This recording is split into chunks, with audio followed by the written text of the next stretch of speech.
She was 3 years old with a smile that could light up a room, and in a heartbeat, she was gone. May 3, 2007. The date when the world stopped to ask, how does a child simply vanish from her bed?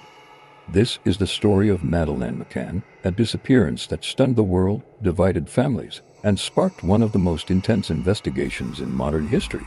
Praia de Ilhas, Portugal. A sunny, peaceful holiday village on the Algarve coast, the kind of place where British families came to relax, to swim, to forget their worries. The McCanns, Jerry and Kate, were doctors from the UK on holiday with their 3 children. They were staying in apartment 5A of the Ocean Club Resort, a simple but comfortable ground floor flat facing the swimming pool. On the evening of May 3rd, Madeleine had been put to bed along with her 2-year-old twin siblings, Sean and Amelie, just after 8:30 p.m. Kate and Jerry McCann left the apartment to join friends at a nearby tapas restaurant only about 55 meters away. They planned to take turns checking on the kids every 20 to 30 minutes. For many parents, it was a reasonable compromise, close enough to keep watch, far enough to enjoy some adult conversation. But it was a choice that would haunt them forever. At 9:05 p.m., Jerry returned to check on the children. All seemed fine. Madeleine slept peacefully. At 9:30, a friend from their group, Matthew Oldfield, offered to listen at the doorway to the apartment.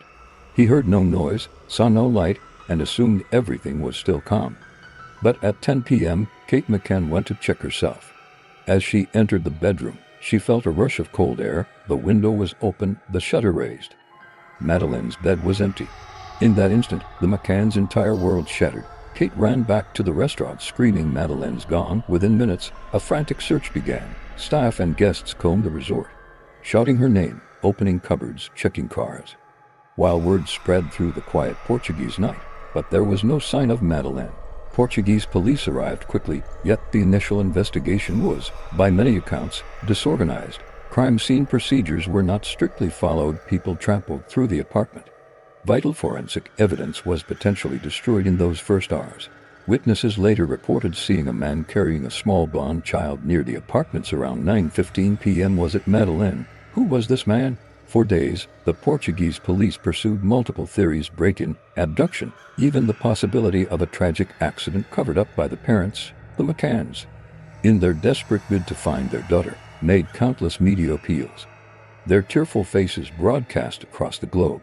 The case became a worldwide obsession. Newspapers printed daily updates. Online sleuths debated every clue.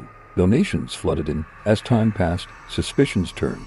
Portuguese investigators eventually named Kate and Jerry McCann as official suspects, arguidos, arguing they might have staged an abduction to cover up an accidental death. But there was no solid proof. DNA samples were inconclusive. Theories shifted. Hopes rose and fell while leads went nowhere.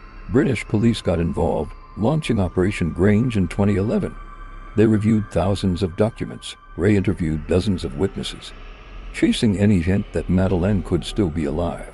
Among the most chilling possibilities, human trafficking. Madeleine, with her bright blue eyes and distinctive eye mark, could have been taken to be sold, never to be seen again. In 2020, a new suspect emerged, Christian Bruckner, a German drifter with a history of sexual assaults against minors. Police discovered he had been living near Praia de Ilhas in 2007. Phone records placed him in the area on the very night Madeleine disappeared. Bruckner is currently under investigation, but he has denied involvement. To this day, no charges have been laid, no trial has taken place, and no definitive answers have come forward. 16 years on, the question still haunts the world. Where is Madeleine McCann? A bedroom window left open, a moment's lapse, a parent's worst nightmare. Her disappearance reminds us all of how quickly a life can change, how fragile our sense of safety truly is. Gentle pause. Somber piano music begins. Madeleine's parents have never stopped searching. They keep her room ready. They hold out hope that somewhere their daughter is alive, waiting to come home. Perhaps that hope is what keeps the world watching. A girl lost, yet never forgotten. If you found this story as heartbreaking and haunting as I did, then make sure to subscribe right now. We tell the stories that must be told, the mysteries that must be remembered, and the voices that deserve to be heard. Hit that subscribe button and turn on notifications so you never miss a powerful story like this one, because the more we remember, the more we hope, and sometimes hope is all that stands between a lost child and a miracle. Thank you for watching.